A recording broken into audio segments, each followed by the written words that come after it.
Hi friends, இன்றைக்கி நம்ம பார்க்க போகிறது வெயிட் லாஸோட 5வது நாள் வீடியோ தாங்க பார்க்க போகிறோம். வெற்றிகரமாக 5வது நாளையும் நல்லா முடிச்சாச்சுங்க. காலையில் எழுந்திரிச்சு எப்பயும் போல் சில பல வேலைகள் எல்லாத்தையும் முடிச்சுட்டு 6 மணிக்கெலாம் நம்ம வாக்கிங் கிளம்பியாச்சு.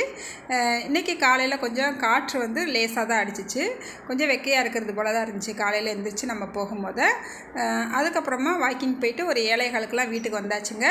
வீட்டுக்கு வந்துட்டு அப்புறம் வெண்பூசணி ஜூஸ் போட்டுக்கிட்டு இருந்தேன். காலையில் வெறும் வயிற்றில் ஃபஸ்ட்டு அதுதானே நம்ம சாப்பிட்ணும். அதனால் வெண்பூசணி ஜூஸ் போட்டு நல்லா ஒரு கிளாஸ் எடுத்துக்கிட்டேன். 200 ml இருக்குங்க.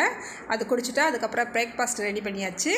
காலையில் பிரேக்ஃபாஸ்ட் பார்த்திங்கன்னா ஹெல்த்தியான பாசிப்பயிர் தோசை, ஒரு தோசையும் தக்காளி சட்னியும், ஒரு மாதுளம்பழம், கொஞ்சம் மொச்சப்பயிர் அவிச்சிருந்தேன், வெள்ளை மொச்சை, அதையும் பிரேக்ஃபாஸ்ட்டாக எடுத்துக்கிட்டேங்க. திருப்தியாக இருந்தது. நல்லா திருப்தியாக வயிறு ஃபுல்லாக சாப்பிட்டாச்சுங்க. இதுதான் என்னோடய காலை சாப்பாடு. அதுக்கப்புறம் ஒரு 11:30 போல் பார்த்திங்கன்னா நெல்லிக்காய் கருவேப்பிலை போட்டு ஜூஸ் ஒரு கிளாஸ் எடுத்துக்கிட்டேங்க. அதுக்கப்புறமா மதியான வேலைகள்லாம் முடிச்சுட்டு மதியானம் சமையலையும் முடிச்சுட்டு மதியானம் சாப்பாடு 1 மணிக்கு நான் எடுத்துக்கிட்டேங்க. பார்த்திங்கன்னா மொச்சப்பயிர் போட்டு புளிக்குழம்பு வச்சுருந்தேன் இல்லையா, அந்த புளிக்குழம்புல கொஞ்சம் காயெல்லாம் எடுத்து கத்திரிக்காய், கொஞ்சம் முருங்கைக்காலாம் தனியாக எடுத்து வச்சுக்கிட்டேன். அது ஒரு கடிச்சிக்காய் போல் எடுத்து வச்சுக்கிட்டு அதுக்கப்புறம் புளிக்குழம்பு கொஞ்சம் நிறைய வெண்டைக்காய் பொரியல் எடுத்துக்கிட்டேங்க. அதனால் இன்றைக்கி ஒரே ஒரு சப்பாத்தி தான் எடுத்துக்கிறேன். வெண்டைக்காய் பொரியலை சாப்பிடவே முக்கால் வயிறு நிறைஞ்சிருச்சுங்க. அதுக்கப்புறம் இந்த சப்பாத்தி கொஞ்சம் சாப்பிட்டீங்க. நல்லா வயிறு ஃபில்லிங்காக சூப்பராக இருந்துச்சுங்க.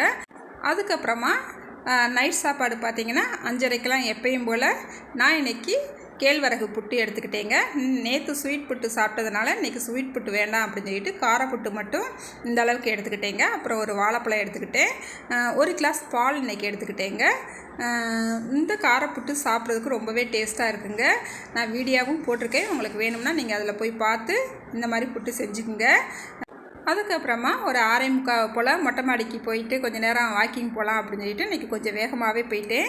எங்கள் வீட்டுக்கு ஏத்தாப்பில் இருந்த வீட்டிலேருந்து என்னோடய ஃப்ரெண்டோட பொண்ணு வந்து ஹாய் பாய்ன்னு சொல்லிக்கிட்டு இருந்தா. அவளுக்கும் ஒரு ஹாய் பாய் போட்டுட்டு அதுக்கப்புறமே மொட்டை மாடியில் நான் நடக்க ஆரம்பிச்சிட்டேங்க.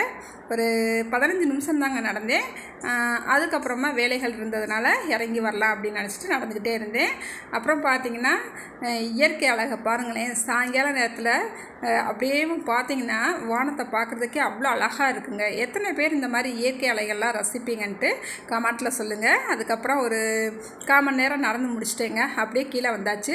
அதுக்கப்புறம் ஒரு 9 மணி வரைக்கும் நம்ம எப்பயும் பார்க்குற வேலைகள்லாம் பார்த்து முடிச்சுட்டு 9 மணிக்கு நம்ம திரிபலா சூரணம் எடுத்துக்கிட்டாச்சுங்க.